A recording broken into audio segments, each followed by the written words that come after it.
আমাদের চ্যানেলে আপনাকে স্বাগতম। বন্ধুরা, আজকে আমরা আলোচনা করব প্যান্টিনা সিরাপ নিয়ে। আপনি কি সাদা সিরাপ, অনিয়মিত মাসিক বা জরায়ুর সমস্যায় ভুগছেন? তাহলে আজকের ভিডিওটি না দেখলে আপনি বড় ভুল করবেন। আজকে আমি কথা বলবো প্যান্টিনা সিরাপ নিয়ে। প্যান্টিনা একটি ইউনানি ওষুধ যা সাধারণত মহিলাদের জরায়ু সংক্রান্ত সমস্যায় দেওয়া হয়ে থাকে, যেমন সাদা সিরাপ মাসিকের অনিয়ম, ডেলিভারির পর জরায়ু পরিষ্কার রাখার ক্ষেত্রে দেওয়া হয়।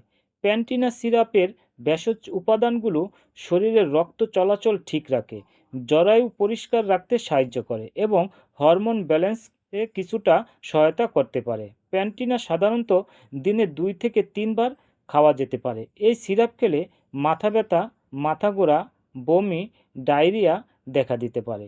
মনে রাখবেন, গর্ভবতী মা হলে এই ওষুধ নিজে নিজে খাবেন না।